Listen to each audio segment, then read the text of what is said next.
That's the topic we are continuing today. Hi, all of you all. How is everyone? And how was your first module? Have you learnt up all my notes? If not, please do, because we are on the third cause today, the third cause of the First World War. Okay, division. Before I start, I'll give you all the notes.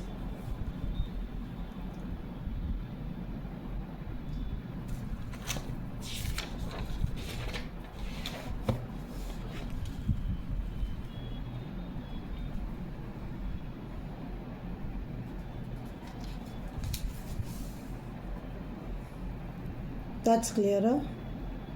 I hope it's clear enough for all of you all. If not, anyway, we'll be reading it so you can put in the points in case you take a picture or a screenshot and it doesn't come out well.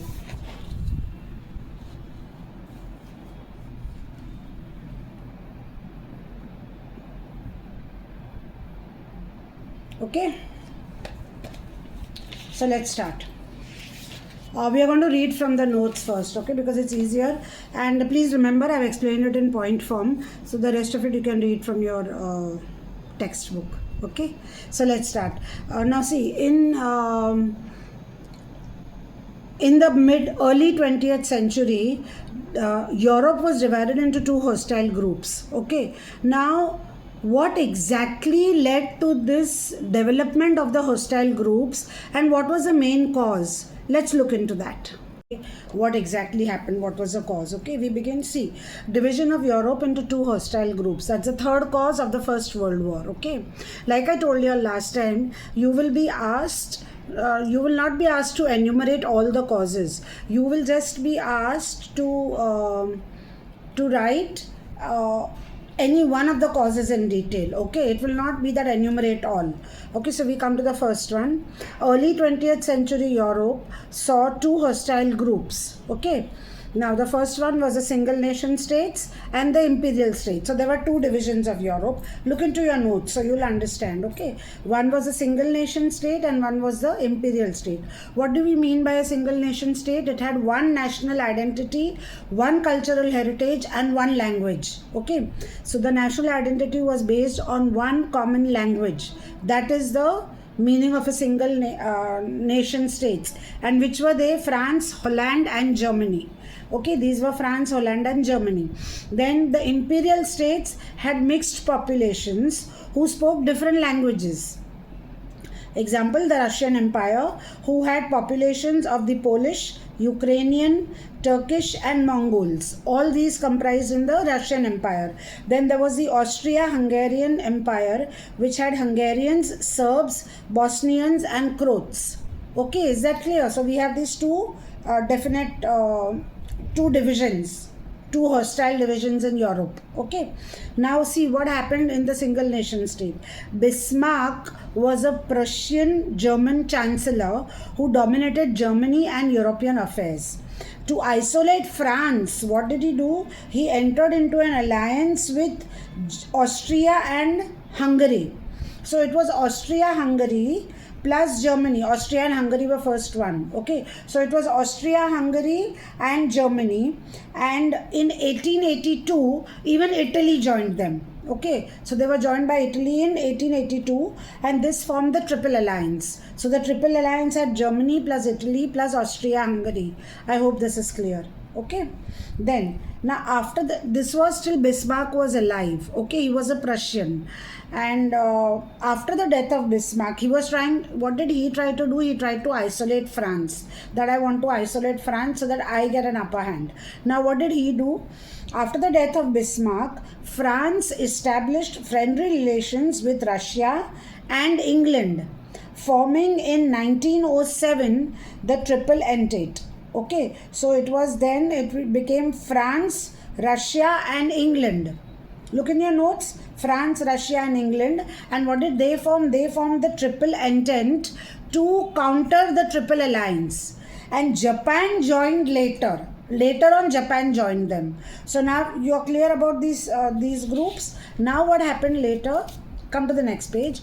Britain had acquired vast colonies in Asia and Africa and they grew rich. Germany, Netherlands, Italy, and the USA, they also desired for vast colonies, thus leading to rivalry and wars. And finally, all this culminated into the First World War because everybody wanted colonies. Is that understood? My notes are very clear, and if you read it up from your textbook, you can read up from your textbook. It's the same thing, division of Europe into two hostile groups, but it's given in a paragraph form. I have given it to you in a point form so that it's easy to remember. Okay. Then we come to the immediate cause. What was this question is asked very often. What was the immediate cause of the First World War? The immediate cause of the First World War was the Sarajevo crisis. Okay. Now see, Austria-Hungary, like I told you all earlier, that when we talk about Austria-Hungary, it was an imperial state. It had a mixed population. Okay. See your first page, it had a mixed population of Hungarians, Serbs, Bosnian and Croats, who Austria-Hungary. So now what happened over here? We begin with Austria-Hungary. Austria-Hungary annexed Bosnia, and Bosnia had a lot of Serbs. Okay. Now the heir of Austria-Hungary was Archduke Francis Ferdinand. He was the heir. Now what happened, see on the side, the capital of Bosnia was Sarajevo, which had a lot of Serbs. So what did they do? At Sarajevo, there was a Black Hand Society, or which was called as a Union of Death. Okay, and they were extremist Serbians, like they were extremists. They were not the normal this thing. You know what's an extremist, right? So they were extremist Serbians, and they formed a society called as the Black Hand or the Union of Death. Okay. Now what did they do? They assassinated Archduke Francis Ferdinand and his wife on the 28th of June 1914. Okay, at Sarajevo. So Sarajevo was the capital of Bosnia. So he was assassinated over there. So now what happened when this Union of Death or Black Hand, when they destroyed, when they assassinated the Archduke, what did they do? Austria blamed Serbia, that the Serbian government, that you have destroyed our heir.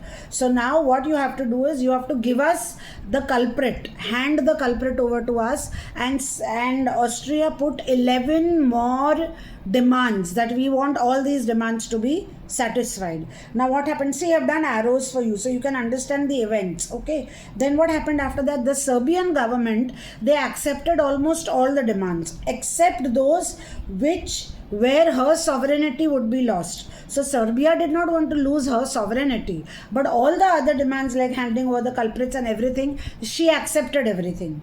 But because she did not accept a few of them where her sovereignty would be lost, what did they do? Austria-Hungary declared a war on Serbia. Okay, they declared a war on Serbia on the 28th of June 1914, and they declared this war. And what did they do? Now, as soon as they declared a war on Serbia, Russia mobilized her troops. Russia said, you cannot bully Serbia like that. So Russia mobilized her troops. Now, because Russia mobilized her troops to help Serbia, Germany declared war on Russia on the 1st of August. So Germany declared war on Russia on the 1st of August, and then Germany declared war on France on the 3rd of August.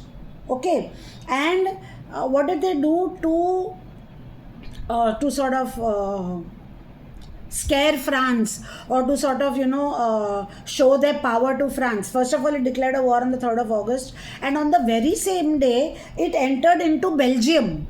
Now Belgium was a property in Great Britain. So when they entered Belgium, Britain got angry. And what did they do? Turn the page. Britain gave Germany an ultimatum on 1914 4th August. So on the 4th of August, Britain gave Germany an ultimatum that you stop attacking people, to withdraw from Belgium. And Britain declared war on Germany on the 4th of August. Okay, I put these points very systematically so that you can remember the dates also very well. Okay, now what happened?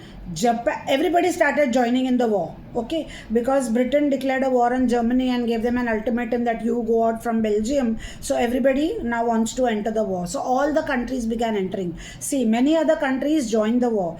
Japan joined against Germany. Turkey and Bulgaria with Germany. Italy was neutral initially. So Italy was neutral initially, but in 1915, Italy broke the Triple Alliance and it joined against Germany. If you remember, Italy was a part of the Triple Alliance, right? But in 1915, first it was neutral. Then in 1915, it decided to break the Triple Alliance and it joined Germany. Okay. So Britain, France, Russia and their allies were called as the Allied powers. Germany, Austria, Hungary were called as the Central powers. Now this war, this First World War, was fought on many different areas. So it was not fought in one particular area. It was fought here, everywhere.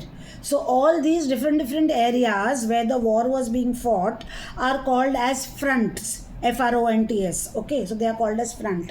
Now what happened on the western front? We have Germany and North France. On the eastern front, we had Germany and the Russian forces fighting at the sea in the Middle East. In the Middle East also they were fighting at the sea, where the Allied powers attacked the Ottoman Empire. Okay, so this was how the entire world got involved and this war became the First World War. And the Sarajevo crisis was the immediate cause of the First World War.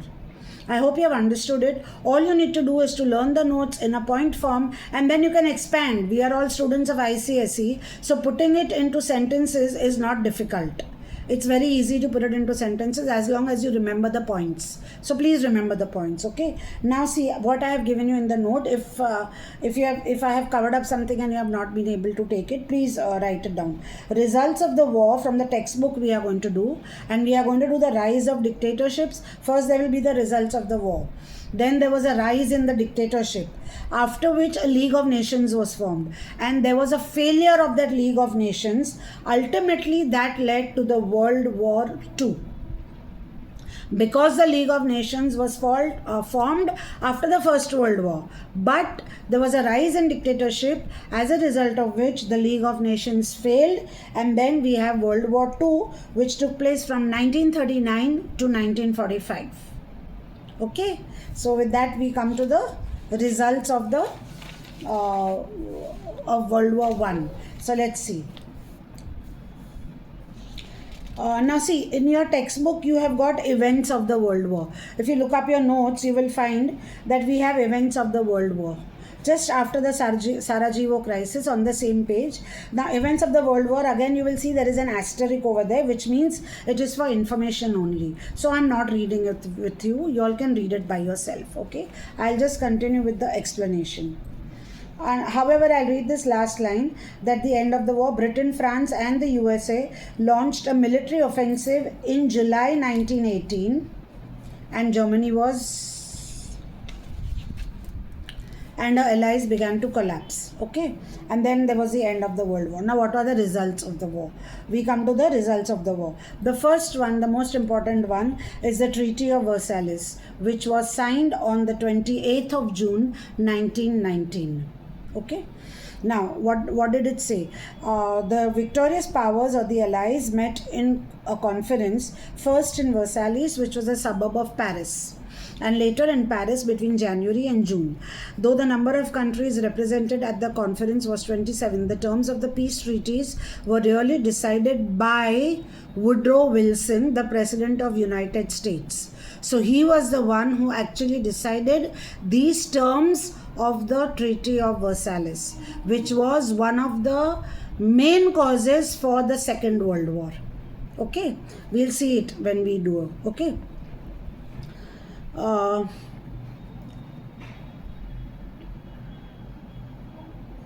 The basis of the treaty's negotiation, you can underline from there.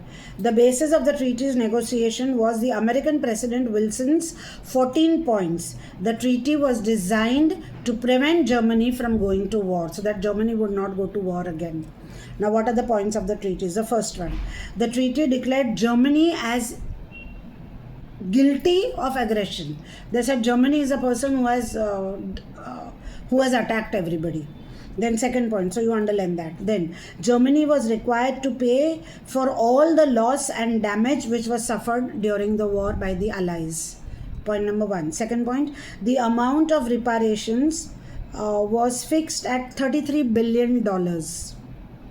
Then point number three, Germany had to cede her merchant ships to the Allies as a compensation and had to supply huge quantities of coal to France, Italy, and Belgium for 10 years. They had to give it for 10 years. Then the area of the Rhine Valley was to be demilitarized, and the west of Rhine was to be occupied by the Allied troops for 15 years. Then you remember about 5 to 7 points. I think that would be enough. I've already given you 3 or 4. Now this is another point which is important. Germany lost Alsace-Lorraine to France, and Danzig became a free port in the Polish territory. Okay, so that is another point in the Treaty of Versailles. Then Germany ceded parts of her pre-war territory to Denmark, Belgium, Poland, Czechoslovakia, and France. Now this was her parts. Germany ceded parts of her pre-war territory. So before the war, these parts belonged to Germany, but she had to give it over because of this treaty. Okay. So what did she give? Denmark, Belgium, Poland, Czechoslovakia, and France. Then the coal mines in the German area called as the Saar, please underline.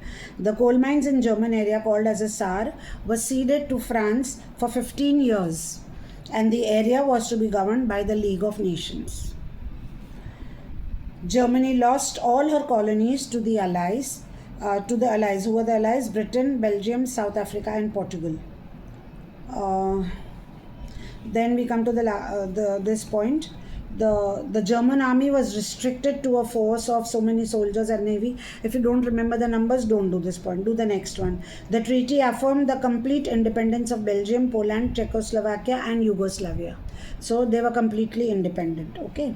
And then the Covenant of the League of Nations was added to the Treaty of Versailles. So this League of Nations was also added to the treaty itself, that we are going to form the League of Nations and everybody will have to follow it. Now after that, what you have again, the territorial rearrangements. You have a map given to you on that page. You have this map given to you. This shows you the territorial rearrangements of after the World War, what had happened. Okay, but there is a asterisk over there where it says only for information. So you all can read it by yourself, that second part.